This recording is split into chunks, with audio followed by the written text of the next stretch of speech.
And the collector of all these great stories, one woman, Annie Heilbrunn. Let's check in with her. She's down on the field. Annie. Mike, Mark, thank you guys so much. That was Will Myers, and he is back in the Padres lineup tonight. And a few injury updates to pass on, starting with that guy right there, Fernando Tatis Jr. He's going to have his work cut out for him today. This Rockies lineup with an on-base percentage of .357 at home this season. Mike and Mark, fun fact for you. When Nelson was signed by the Mets when he was 18, Jake Cronenworth, he was 4 years old, guys. Gotta love this game of baseball.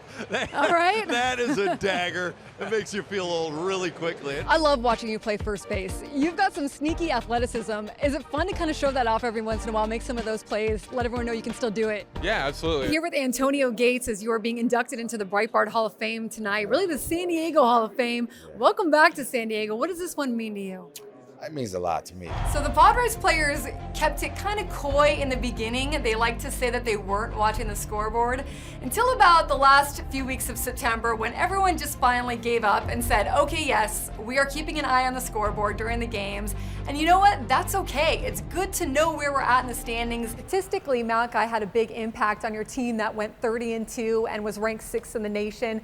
How did he affect the team in ways that don't show up in the stats? You and Devin Watson both with good games tonight. Michael Sohikish with contributions as well. You guys will be honored next week at senior night. How meaningful are these next few weeks for you, knowing that this is it? It's everything to me. You know, it's been so fun to cover you throughout your entire career, but then for it to come full circle like this, pretty awesome. It's a blast. Yeah, it's awesome.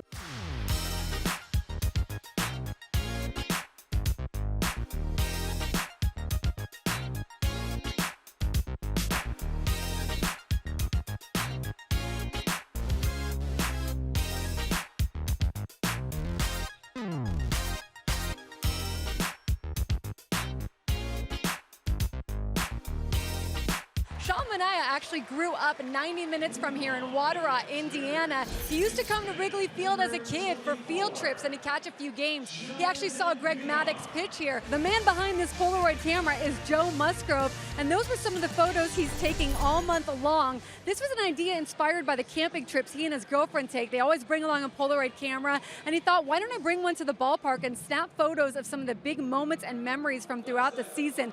That's what he's been doing after home runs or in special situations. He'll take a photo, and his teammates and the fans have been loving it. Yeah, good genes, good genes. He kind of downplays it, but since the beginning of his career, he has employed a team around him of physical therapists, massage therapists, chefs, trainers.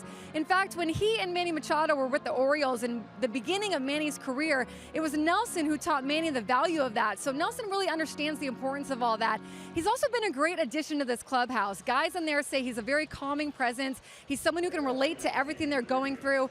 Jake Cronenworth said yesterday, look, the guy's been playing professionally since he was 18 years old. He's seen pretty much every situation that can happen in this game of baseball. So to have someone in there that can relate to them, that they can talk to, be a sounding board, he said it's awesome. One more update to give you, this time about Fernando Tatis Jr. He saw his doctor here in Phoenix today, and his doctor gave him the green light to do everything defensively, and he also told him that he believes he'll be hitting off of a tee at 100% in 2 weeks. So Fernando said that was the happiest he's ever left his doctor's office. Yeah, Paddock allowed 3 runs in 11 innings over his final 2 starts before going on the IL, so he was trending up, but like the rest of the rotation, he struggled with inconsistency, a 5.13 ERA over the season.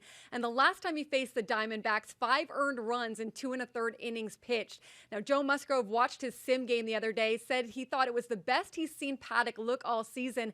And if you remember, when Paddock came off the injured list earlier this season, he came off renewed. He said the break was good for him mentally and physically. So we'll see if that's the case again today. Now, as far as a corresponding move, reliever Sean Anderson sent to AAA El Paso to make room for Paddock. And for more on tonight's starter, let's get it up to the guys in the booth, Don Orsillo and Mark Grant. Gentlemen. Thanks very much, Annie.